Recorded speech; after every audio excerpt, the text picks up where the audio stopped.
Lucas 9, do 49, o 49 e o 50. Se você já achou, leia junto comigo. Falou João e disse: Mestre, vimos certo homem que em teu nome expelia demônios, e lhe proibimos, porque não segue conosco. Mas Jesus lhe disse: Não proibais, pois quem não é contra vós, outros é por vós. Vamos orar? Deus amado, Deus querido, nós queremos pedir ao Senhor que fale aos nossos corações neste momento, ó Deus. Que a tua palavra encontre, ou que o Senhor, melhor dizendo, transforme os nossos corações em um solo fértil, para que a tua palavra encontre um solo produtivo, ó Deus, no nosso pensamento, nas nossas emoções e nas nossas ações, que a tua palavra, pela tua graça, pelo poder que o Senhor tem, ó Deus, e que só o Senhor pode fazer, o Senhor nos ajude a praticar a tua palavra, Senhor. Fale aos nossos corações, capacita-nos a viver a tua palavra a cada dia, é o que nós te pedimos em nome de Jesus. Amém. Irmãos, pautado nestes 2 versículos que nós acabamos de ler, o tema que eu escolhi para a mensagem desta manhã é: o poder de Deus não é exclusividade de um grupo de discípulos. Esse texto nos mostra que o poder de Deus não é exclusividade de um grupo de crentes. E o primeiro ponto que eu quero compartilhar com vocês, a primeira lição que eu quero extrair desses 2 versículos, é que há em nós uma tendência pecaminosa de acharmos que só o nosso grupo será usado por Deus. Então, nós temos essa tendência pecaminosa de acharmos que só o nosso grupo será usado por Deus. Nós vimos aqui o texto falando sobre o apóstolo João, que repreendeu um homem que expulsou um demônio em nome de Jesus, mas ele não foi repreendido pelo que ele fez.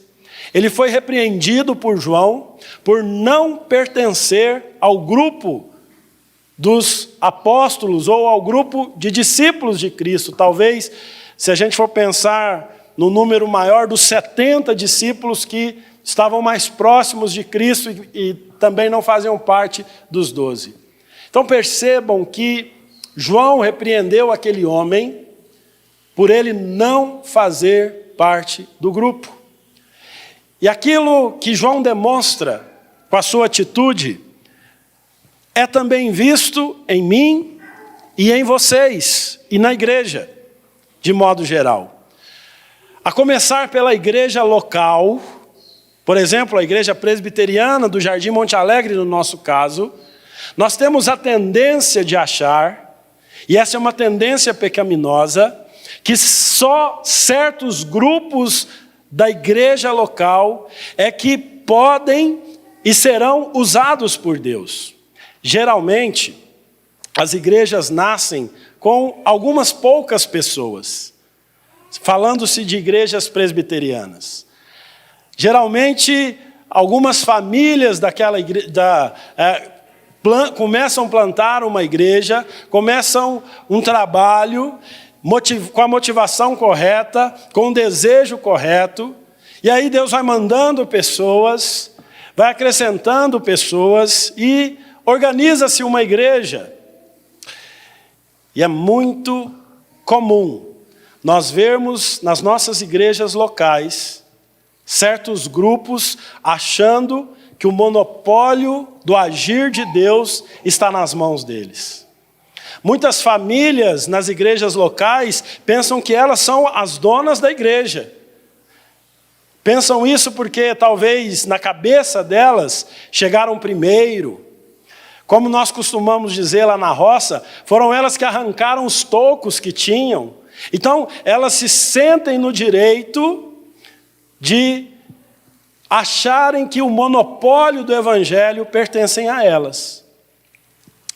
Infelizmente, nós vemos grupos sendo formados nas igrejas locais. E a igreja presbiteriana do Jardim Monte Alegre não seria diferente de outra igreja. Nós também formamos os nossos grupos e precisamos lutar contra a tendência pecaminosa do nosso coração de acharmos que somente nós podemos e seremos usados por Deus, porque isso é um equívoco. Percebam que no texto que nós lemos na liturgia, no momento da ceia, o apóstolo Paulo fala que a igreja de Corinto tinha os seus grupos. Ela estava dividida, havia partidos ali. E é interessante que Paulo fala isso não com louvor à igreja de Corinto, mas Paulo fala isso com tristeza. Paulo, ele destaca que os grupos que haviam na igreja de Corinto, os partidos, e para entrar nesses grupos, Paulo vai dizer que os grupinhos formados na igreja, era necessário que eles aprovassem quem faria parte do grupo. Então, meus irmãos, há uma tendência pecaminosa no coração de todo homem, de todo discípulo de Jesus. A tendência de acharmos que Deus é a exclusividade do nosso grupo. Percebam que, no contexto que nós estamos estudando nas últimas semanas, o capítulo 9 de Lucas é um capítulo que, primeiro, Jesus começa esse capítulo dizendo o que é discipulado. E depois, do meio do capítulo para frente, o Lucas vai enfatizar o fato de que Jesus está indo para Jerusalém entregar a sua vida. Mas é interessante também que Lucas mostra como os discípulos não entenderam duas coisas até aqui. Eles não haviam entendido a mensagem de Jesus sobre o que era ser um discípulo. Porque Jesus disse, olha, o discípulo tem que negar a si mesmo. E eles estavam discutindo, quem é o maior entre nós? Os discípulos não entenderam que Cristo veio para dar a sua vida. Enquanto Jesus estava indo para Jerusalém, além de discutirem quem era o maior entre eles, João diz, Senhor, um homem expulsou um demônio em seu nome e eu o repreendi por não fazer parte do nosso grupo. Então percebam, meus irmãos, que enquanto Jesus se entrega por nós, os discípulos estavam ali cheios deles mesmos. E é assim que nós estamos muitas vezes como igreja. Nós achamos que se não faz parte do nosso grupo, se não anda conosco, se não pensa como nós pensamos, não será usado por Deus. Nós pensamos isso também como denominação. Às vezes nós temos a tendência de achar que a igreja presbiteriana do Brasil é a única denominação que Deus vai usar. E não é assim. Deus tem usado outras denominações com uma liturgia diferente da nossa, com doutrinas diferentes da nossa, com uma visão, uma interpretação bíblica diferente da nossa, mas denominações que são irmãos nossos, que são discípulos de Cristo. Então nós precisamos entender, não é porque as pessoas não fazem parte da nossa denominação, que elas não serão usadas por Deus. Há várias denominações espalhadas pelo Brasil e pelo mundo, que Deus tem usado poderosamente, que não concordam conosco, que não pensam como nós, mas que são irmãos nossos, são filhos de Deus, são discípulos de Deus e são usados por Deus. Então, meus irmãos, a primeira coisa que eu quero destacar nesta manhã é para nós pedirmos ao Senhor graça para lidarmos com essa tendência pecaminosa que há no nosso coração. A tendência de acharmos que só o nosso grupo será usado por Deus. Nós como igreja local, precisamos entender que as pessoas que estão chegando aqui a esta igreja, eu vejo muitos rostos, muita gente nova aqui na igreja. O Bruno, o Jorge, a Nalva, o seu Eduardo. Quem mais? Deixa eu ver se tem mais alguém que é novo aqui. A Elisângela, a Emily. Então, nós precisamos entender, e vocês que eu citei o nome precisam entender, que se nós e vocês estamos aqui, é para sermos usados nas mãos de Deus. É para sermos usados poderosamente nas mãos do Senhor. Nós precisamos entender, meus irmãos, que a igreja de Jesus continuará independente de nós. Porque Ele vive. João morreu, mas o evangelho continuou crescendo. Paulo morreu, os apóstolos morreram. Você já parou para pensar? Às vezes eu olho para algumas igrejas que Deus tem usado poderosamente. E aí, eu fico pensando o seguinte: quando o pastor desta igreja for embora, o que será desta igreja? Só que esse é um pensamento pecaminoso, esse é um pensamento tolo, porque homens que foram usados poderosamente na mão de Deus, eles passaram e o evangelho continua. Irmãos, a igreja do Monte Alegre vai continuar, agora brincando, comigo ou semigo. A igreja do Monte Alegre vai continuar, independente de quem seja o pastor, de quem seja o conselho, de quem seja a junta diaconal, independente de quem sejam os membros desta igreja. O falecido presbítero Milton, ele dizia: olha, a obra de Deus vai continuar. Nós estamos sendo privilegiados em fazer a obra. Então, duas coisas, para nós não nos esquecermos. Primeiro, o poder de Deus não é um monopólio meu, nem seu, nem do nosso grupo, nem da nossa denominação. Segundo, a obra de Deus vai continuar, independente das pessoas que estiverem numa igreja local. Nós passaremos, céus e terras passarão, mas a palavra do Senhor jamais passará. Então, que nós possamos entender que o poder de Deus não é exclusividade de um grupo de discípulos.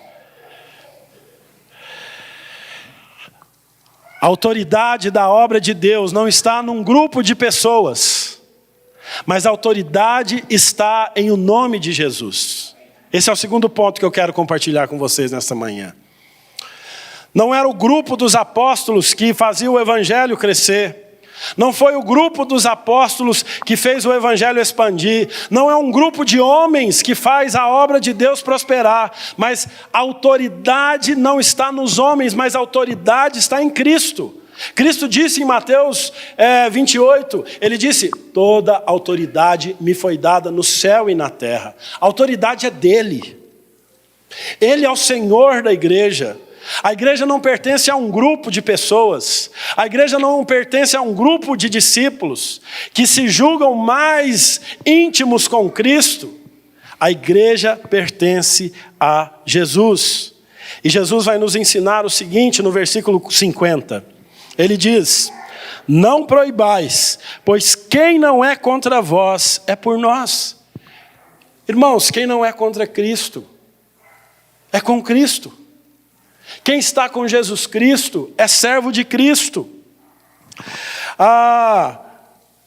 O fato de algumas pessoas não pertencerem, por exemplo, ao nosso grupo ou à nossa denominação, mas se eles estão pregando o nome de Jesus, eles estão fazendo a obra de Deus, e louvado seja Deus por isso, porque o reino dos céus não é só dos presbiterianos. O reino dos céus é de todo aquele que crê em Jesus Cristo. É claro, irmãos, quero ressaltar que Jesus aqui não está dizendo que todos que falam em nome dele são de fato dele. Vocês se lembram que há uma passagem na Bíblia que Jesus diz que muitos no dia do juízo chegarão: em teu nome expulsamos demônios. E Jesus vai dizer: não vos conheço. Jesus não está dizendo, e nós sabemos que existem pessoas, existem seitas que usam o nome de Jesus, mas pregam a mentira. O compromisso de Cristo não é com a mentira. O compromisso de Cristo não é com aqueles que acrescentam algo na palavra de Deus. Ou o compromisso de Jesus não é aqueles que tiram algo da palavra de Deus. Mas o compromisso de Jesus é com aqueles que pregam a verdade. Então, se há pessoas que ainda que pensem diferente de nós, gostem de uma liturgia diferente da nossa, interpretam a Bíblia em questões secundárias diferente de nós, mas são de Jesus, pregam o verdadeiro evangelho, eles fazem parte do reino. Sabe, irmãos, a atitude de João demonstra uma atitude de ciúme. E na igreja, às vezes nós ficamos enciumados. Na igreja, às vezes nós achamos que o monopólio é nosso, do evangelho. Nós achamos que nós temos o monopólio do evangelho e achamos que só nós podemos fazer as coisas. Mas João não foi o único que teve ciúme das pessoas. E você e eu não somos o único que temos ciúmes. Josué também teve ciúmes. A Bíblia diz que em Números, no capítulo 11, versos 26 ao 29, a Bíblia diz o seguinte: porém no arraial ficaram 2 homens, um se chamava Eudade e o outro Medade. Repousou sobre eles o Espírito, porquanto estavam entre os inscritos, ainda que não saíram à tenda, e profetizavam no arraial. Então correu um moço e o anunciou a Moisés, e disse: Eudade e Medade profetizam no arraial. Josué, filho de Num, servidor de Moisés, um dos escolhidos, respondeu e disse: Moisés, meu senhor, proíbe-lhe. Porém Moisés lhe disse: Tens tu ciúmes por mim?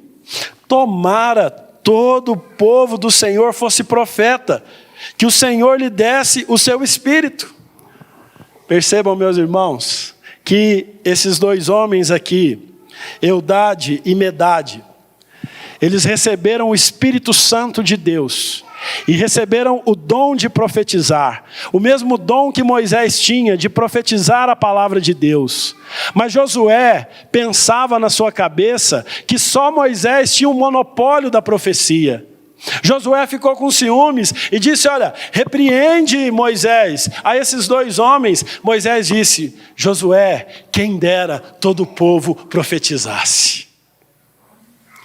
Essa tem que ser a nossa visão, meus irmãos.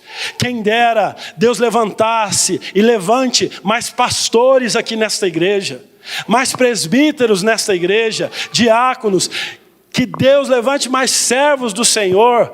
Hein, Carol? Que Deus levante mais músicos aqui nesta igreja. Porque este púlpito, este conjunto de música, esta igreja não é um monopólio nosso, mas é do Senhor. Então, não há razões para nós termos ciúmes daquilo que não é nosso.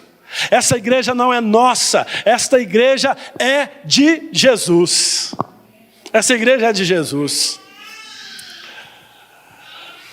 O apóstolo Paulo, de maneira inspirada por Deus, nos mostra que o importante é que Cristo seja pregado. Em Filipenses, Paulo vai até destacar o fato de que as pessoas pregam Cristo com motivações erradas. Paulo diz que é possível que alguém pregue Cristo com motivações erradas, mas ainda assim Cristo seja pregado, e no final das contas é que Cristo seja pregado.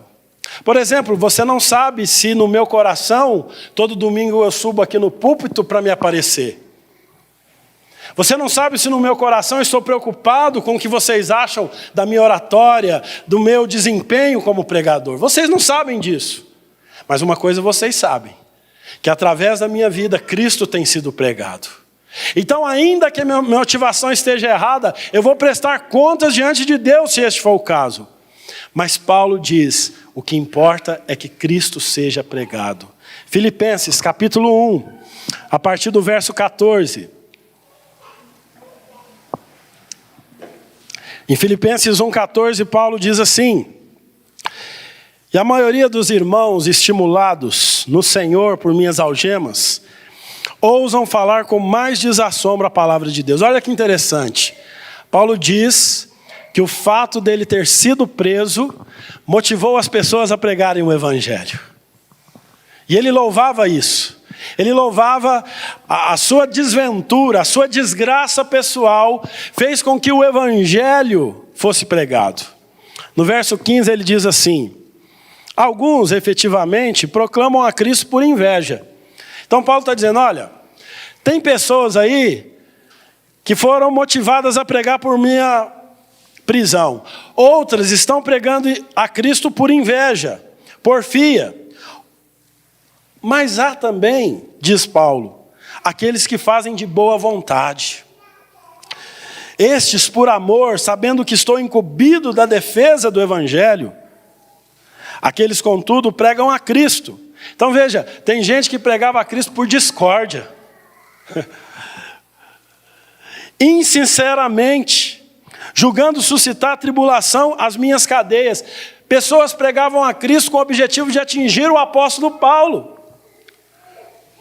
E Paulo vai dizer o seguinte, versículo 18: todavia, o que importa?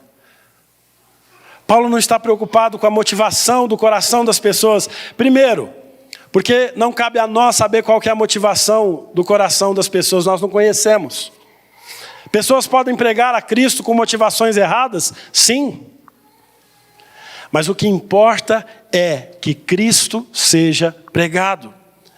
Ele diz ainda aqui no versículo 18, uma vez que Cristo, de qualquer modo, está sendo pregado, quer por pretexto, quer por verdade, também com isto me regozijo. Sim, sempre me regozijarei.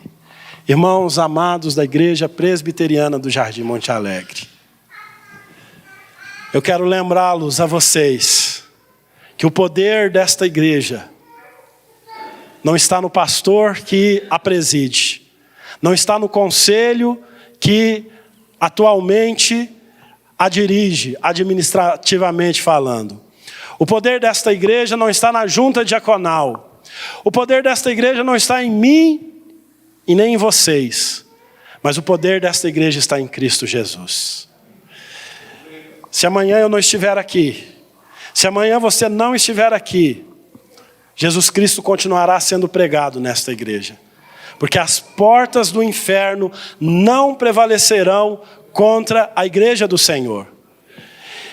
E que nós possamos ter esse pensamento que o presbítero Milton tinha, de quanto nós somos privilegiados por poder pregar a Cristo. Que nós preguemos a Cristo com a motivação correta. Que nós não defendemos o evangelho acima do nosso grupo. É impossível não ter grupos.